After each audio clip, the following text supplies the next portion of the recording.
masterpiece. Get up, we're going to White Castle. No, we're watching The Gift on HBO. What's going on, guys? I'm Carlos. And I'm Sammy. And you know how it is. You leave the bar at 2:30 in the morning and get that craving, so you stop at White Castle and get a crave case. But what about all those other items that's on the menu that you've just never heard of? And that's why we're here today, Woodward and Baltimore in the New Center area at White Castle with a special guest trying out those items that you haven't heard of.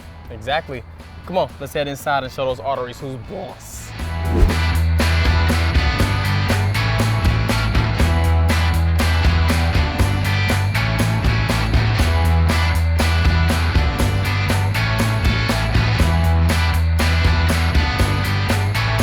Joining us today is Marc Djozlija. Well, thank you for having me. No It's problem. great to be here. Hey man, thanks for coming. You're not just a local chef, you're an owner of a local couple of somethings. Yeah. What do you do around here? I'm a member of the Detroit Optimist Society with my business partner Dave Kutkowski, and I own Wright and Company, chef owner of Wright and Company, the Peterboro. I'm also a partner in the Bad Luck Bar, and soon to have a new venture here right on Woodward coming hopefully by the end of the year. So where did the thought come from? The inspiration, the idea of, I want to open up a restaurant? Well, I was already working for Wolfgang Puck for a long time, and I traveled all over the country opening restaurants for him. And I was in Atlantic City, and he said, I want you to go to Detroit and open a restaurant. And I said, Detroit? You mean like Detroit, Michigan? I mean, it was 2005, and there was a whole lot going on here. He goes, it's going to be in a casino, it'll all be fine, you know. And then as time went on, the city started to change around me. You know, Quicken Loans came to town, and I lived right on Woodward at the time. And you know, I used to joke around that, you know, where do I get to go eat and drink in this town, right? And then I saw the young professionals walking around. I said, where do they get to go eat and drink in this town? And that's when I said, we got to open something downtown. Congratulations. Well, thank you very You're much. doing fairly well. Thank you. I eat at a handful of your establishments. I And drink at the rest. can appreciate that. Thank you very much. You're not just owners, you actually do some chefing, right? Absolutely. I create all the menus and oversee all the projects and things of that nature. So, I mean, no food gets made without, or put on the menu without my okay. So, here and the Peterboro. And while it's not a Detroit-based chain, we're here. It's a Detroit staple, at least for me. I mean, I grew up eating Definitely. it, Yep. and then throughout my later years, grew up eating it after a certain hour. Yes. But just earlier in the day. Right now we have here not the original, but it is the OG cheeseburger slider. This is what cheese. But you were telling me that the original slider didn't have cheese. No, so the original slider in 1921 was just the meat and onions and pickles. And obviously, and actually, it wasn't perforated at the time. There were no holes in it. One of the family-owned restaurants decided that if they put holes in it, it would cook faster and impart more flavor with the onions. And it took 41 years before they came up with this crazy idea to actually put cheese on it. So yeah, I know it's wacky. This is exactly what I crave. This is literally like the standard go-to, because we're about to try some things that I've never seen on the menu, because this is all I go for.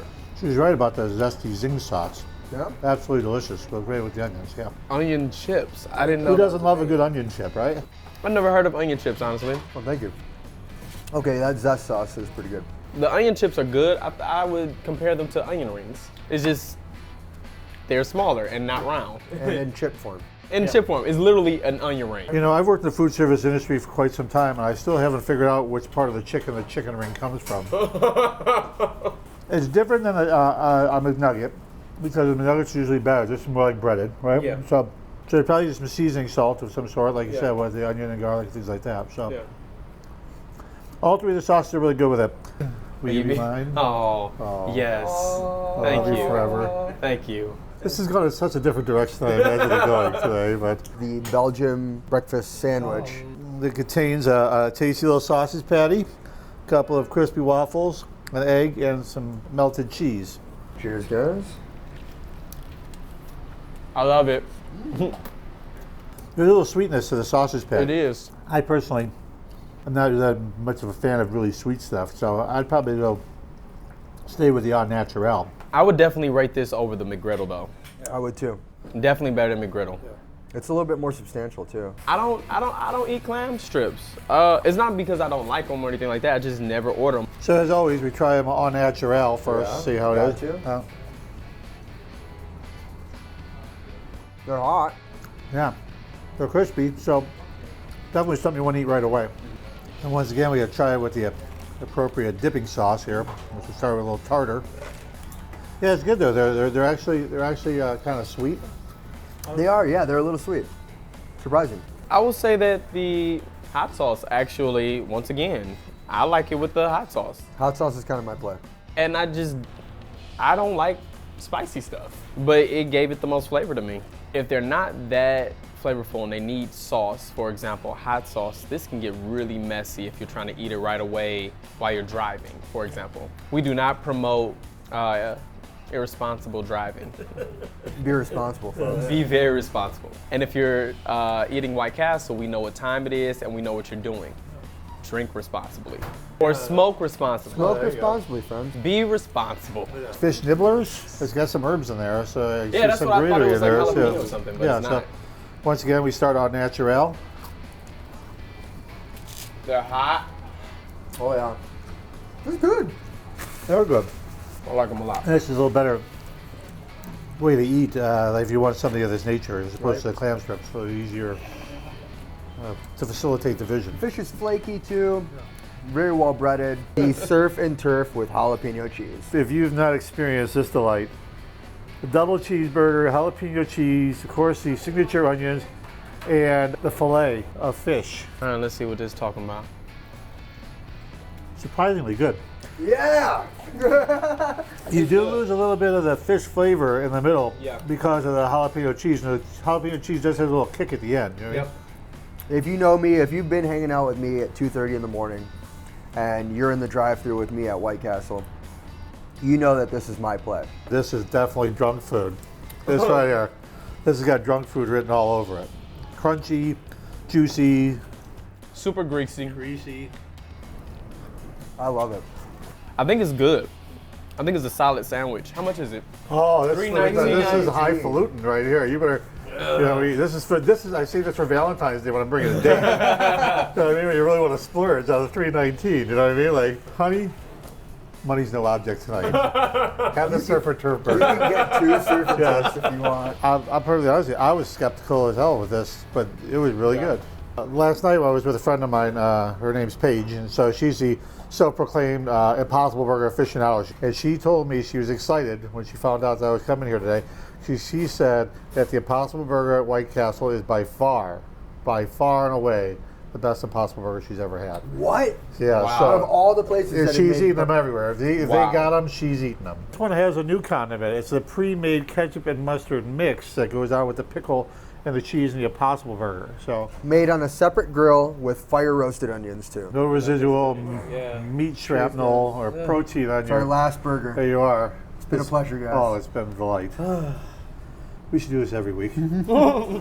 One thing I've always said about like burgers, it obviously adapts to the flavors that you put on there. So it's a little hard to tell that the flavor of the meat itself because of the ketchup, mustard, pickle, and the onion. Yeah, you know what I agree. But the flavor of the overall burger in general is good, right? I like it. Yeah. Overall, I mean, especially if you are a vegan, Yeah. you can't eat at White Castle anymore. You come in here, you get the Impossible. No cheese though. I'm gonna say that this is not my favorite Impossible Burger.